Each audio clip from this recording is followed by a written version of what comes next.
the bank of the baller. Answer that text, don't answer her calls.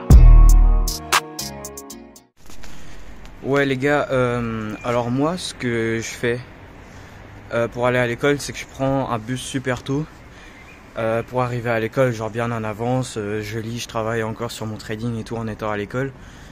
Puis voilà, et là j'ai raté mon bus, donc j'ai un peu la haine là, mais c'est pas grave. Le prochain bus qui vient, ça va, il est tôt aussi, genre ça va, je me ramène à l'école vers 7h40, les cours ils commencent à 8h10, ça va, mais enfin... Après c'est chiant, là je vais devoir rester ici dehors un peu, enfin j'ai mon livre, ça va. Mais puis ouais, voilà, c'est juste pour dire ça, alors... Voilà, juste pour dire ça, après je vais...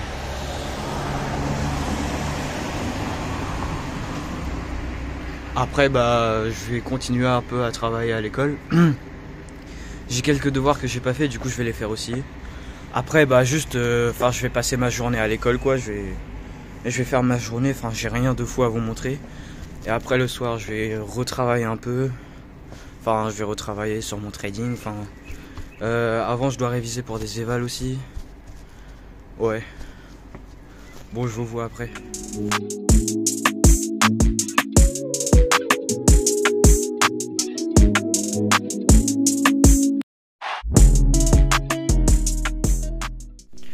Vas-y, là je viens juste de finir les cours. Je vous ai rien montré aujourd'hui, je crois, il me semble, ce matin là. J'ai filmé vite fait mon PC, genre en mode ouais, pour faire stylé et tout. Mais je vous ai rien filmé du tout, là j'ai absolument rien à vous montrer. Donc là ce que je vais faire, je vais sortir mon PC, je vais vous montrer des graphiques, ce que je vois sur le Bitcoin, ce que je vois sur l'euro USD, etc. Et donc bah on y va quoi, j'ai rien de fou à vous montrer là. Ça sera vraiment une vidéo de graphique aujourd'hui, pas comme les vidéos d'avant où c'était un peu en mode de vlog journée plus graphique. Là ça sera vraiment du graphique parce que ce matin je vous ai rien montré. Je suis pas allé faire un peu de sport ce matin, j'avais vraiment mais trop la flemme, alors que je devrais pas, enfin je devrais le faire. Et là il est quoi là, il est 18h11. Et je viens de revenir des cours il y a vraiment 3 minutes. En fait j'ai fini à 15h45 et je suis resté pour faire mes devoirs là-bas parce que en fait quand je suis ici sur mon bureau je peux pas me concentrer à faire mes devoirs ici à la maison, alors que ici à la maison je veux vraiment faire mon trading. Du coup en fait je peux pas me concentrer sur mes devoirs, du coup je reste plus longtemps à l'école, je fais mes devoirs à l'école et bah je fais mon trading. T'es mal le PC, ouais, j'étais mal à res. Putain, ceux qui sont là sur ma chaîne, vous là, ceux qui sont là sur ma chaîne en avance avant que j'explose et que je devienne riche avec le trading, bah vous serez les premiers, hein, parce que là je vis un peu dans la res, enfin non pas vraiment, mais enfin mes setups pour trader en tout cas c'est la res, hein. Là je vous jure j'ai un vieux PC, mais je sais pas combien d'années là, mon PC fixe là c'est le vieux PC de mes darons. Ils me l'ont passé. Après j'ai le PC portable du lycée, il est bien. Et puis en fait là je suis juste en train de sortir n'importe quoi, je suis en train de blablater pour rien dire du tout. Genre là j'ai plus rien à vous dire, là je suis juste en train de sortir des trucs. Donc en plus depuis tout à l'heure je fais que de tourner en mode ouais dynamique et tout là. Mais j'ai aussi ce que je vais faire, c'est que en plus du trading je fais de l'achat-revente. Enfin je me suis mis dans l'achat-revente vite fait là. J'ai quelques AirPods là si vous voulez me les acheter. Donc voilà, je vous dis pas comment, mais j'ai des fournisseurs privés qui... Du coup des AirPods tellement pas chers, je les revends au prix de base et puis j'en rachète encore et encore et puis voilà, je me fais de la thune comme ça. Ceux-là ils sont à mon petit frère là. Donc voilà, tranquille. Plus, attends, j'ai une autre paire aussi qui est là. Je viens de les vendre, du coup je vais aller les envoyer au truc le point relais demain là. Du coup là je me suis fait un peu d'argent sur celui-là. Je vais me racheter 3 autres paires grâce à ces AirPods là. Puis voilà, trading plus achat-revente. Donc faut juste que je passe mon test financier. Là, nique sa mère. Voilà. J'ai une jolie quicheta d'Apple là. Ah ouais hein. Putain, ça va moins rigoler quand je vais avoir des stacks de 10, 15, 20 AirPods là. Genre tous les jours je vais en recevoir des nouveaux dans ma boîte aux lettres et tous les jours je vais avoir des acheteurs qui vont me les acheter et comme ça je vais avoir des AirPods qui entrent et qui sortent tous les jours. Ça serait une dinguerie si j'arrive à ce stade là, mais bon, le trading ça me rapportera quand même plus, hein. Enfin, du coup dépendant de la taille des comptes que je vais avoir, mais donc voilà, je fais ça un peu à côté. Ça sera pas que les AirPods, là je commence avec les AirPods parce que du coup pour les acheter c'est tellement pas cher, mais ma petite soeur qui est entrée, faut pas qu'elle parle parce que voilà, parce que si jamais elle voit cette vidéo quand elle sera plus grande et elle entend sa voix quand elle était toute petite, je crois elle aimerait pas trop. Du coup, tu peux sortir s'il te plaît parce que...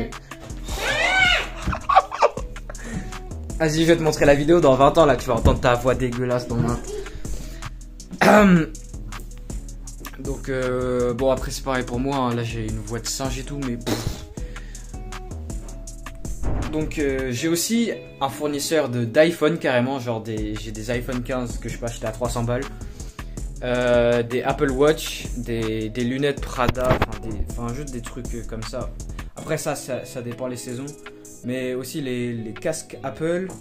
J'ai quoi d'autre? Un fournisseur de Rolex aussi, du coup je peux acheter et revendre des Rolex, enfin voilà. Je ferai ça quand j'aurai un peu plus d'argent. Et bon voilà. J'arrête de vous parler pour rien dire, là je me lance sur les graphiques, là je sors mon PC, j'ouvre mon sac et j'essaye de vous trouver un truc à parler, enfin je sais pas, là il n'y a rien de fou à vous montrer, mais ouais.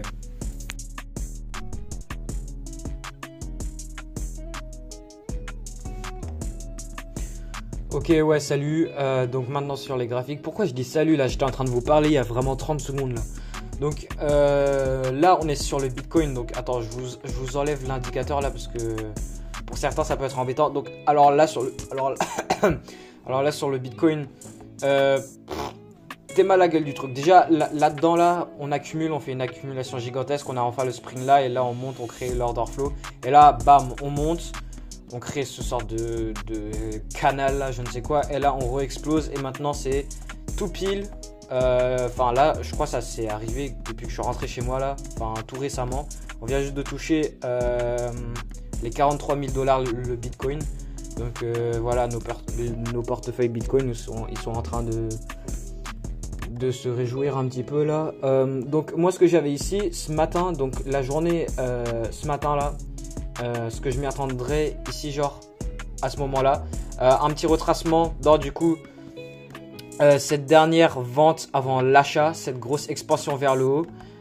Donc si on suit la logique de la mitigation, de la théorie du composite man, en fait ma manière de trader le forex ça marche pas du tout sur le Bitcoin. Donc tout ce qui est position en négatif, tout ça, le composite man, je crois pas qu'il y a de composite man sur Bitcoin. Bon, je sais pas.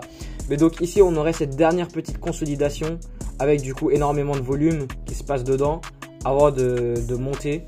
Et du coup, cette zone verte, c'est quoi? C'est un vecteur vert du coup, un chandelier avec énormément de déséquilibre. Donc là, en fait, ça a acheté tellement fort qu'il y a eu un déséquilibre entre les acheteurs et les vendeurs. Du coup, c'est ça le but du truc, enfin fair value gap, enfin déséquilibre, c'est la même chose, imbalance. Donc là, ce qu'on peut voir sur le volume aussi, il y a un putain de gros trou de liquidité. En gros, c'est juste un trou de liquidité. Il y a un déséquilibre entre les acheteurs et les vendeurs. Donc, ce qu'on voit normalement, c'est que le prix il revient. On rééquilibre le prix. Et puis ça se passe très souvent. On a très souvent des déséquilibres juste après des order blocks. Du coup, les dernières ventes avant les achats ou les dernières achats avant les grosses ventes agressives. Donc moi je m'y attendrais juste à ce qu'on revienne dans ce niveau clé. Et là on se met à acheter. Sauf que là bah du coup ce qui se passe c'est que bah on monte encore plus. Enfin en fait on a juste zéro retracement. C'est une dinguerie. Donc voilà, ça c'est pour le Bitcoin. Alors GBP CAD, je vous expliquerai ça sur une autre vidéo parce que c'est toute une analyse de bâtard que je pourrais vous faire là. C'est une vidéo de 15 minutes si je le fais rapidement. Enfin vraiment une analyse top down en commençant sur le monthly, enfin sur les intervalles de temps en mois, puis en jour, puis en 4 heures. Et puis on a des confirmations après confirmation. Donc ici ce qu'on a eu sur, enfin ça c'est pour le GBP4, je vous montrerai ça une autre fois. Là sur Euro USD, alors ce qu'on a c'est qu'on est sur cette tendance haussière, okay, cette forte tendance haussière. Donc là qu'est-ce qu'on a ici? Bah juste on a ce haut, ce bas Et là, on vient casser ce haut faible, donc ce bas qui était devenu un bas protégé. C'est le bas qui est toujours plus haut que les bas précédents sur la tendance haussière. Donc ça, c'est notre bas protégé. Et là, qu'est-ce qu'on vient? On vient et on le... Enfin, qu'est-ce qu'on vient faire? On vient et on le viole, quoi. Donc là, on a notre shift, on a notre change of character, ce qu'on peut... Enfin, le terme employé par tout le monde dans la smart money, mais... Bon, moi je le garde pour CH, mais c'est notre changement, c'est notre shift d'order flow. Donc là, on était sur un flux d'ordre haussier, et là on est passé pour un flux d'ordre baissier.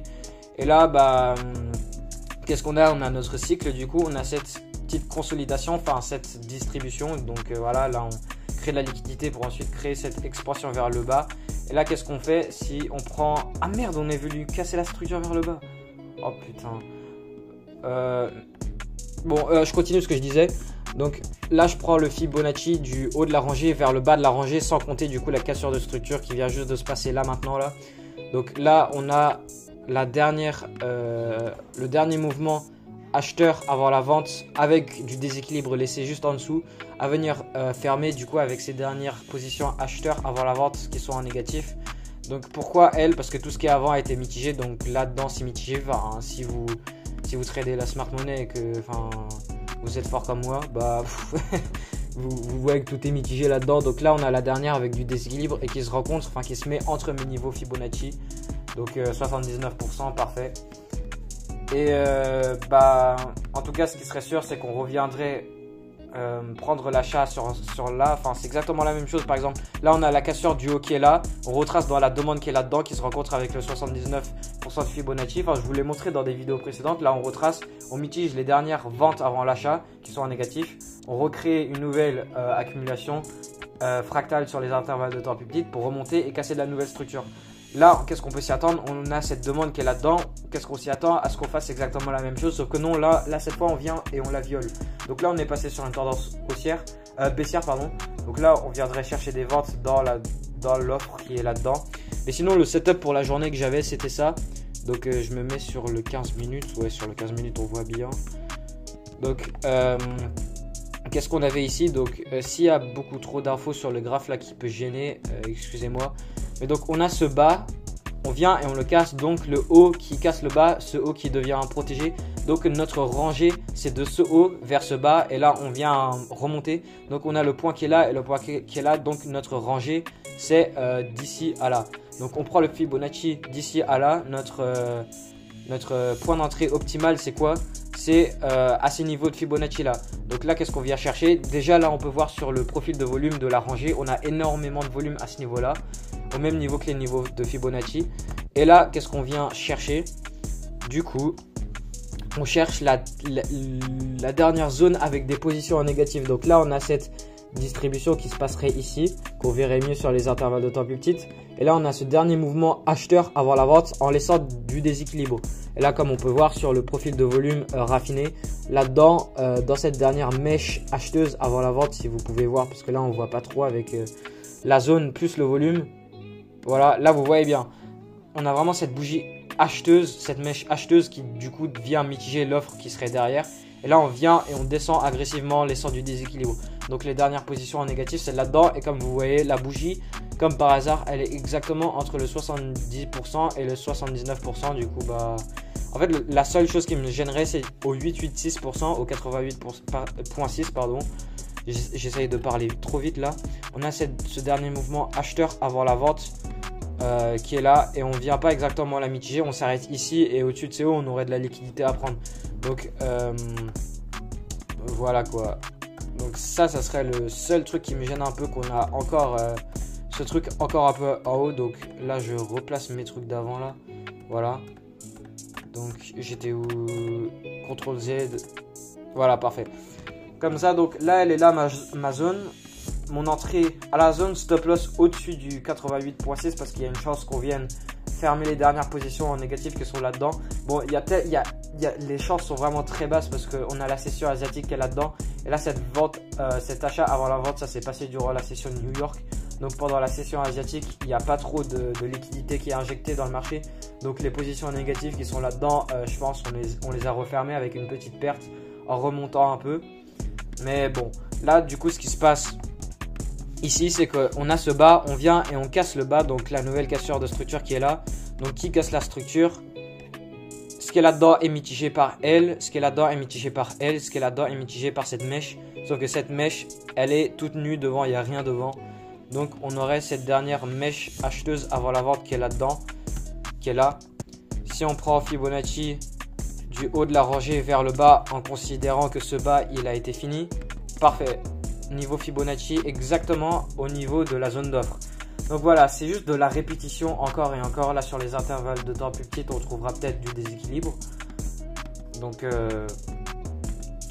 voilà, mais après ce setup là, en vrai, je pense je vais garder l'entrée limite, mais bon, je vais voir ce que je vais faire. Là c'est un peu la douille, enfin on vient pas dans mes zones, ça me casse un peu les couilles.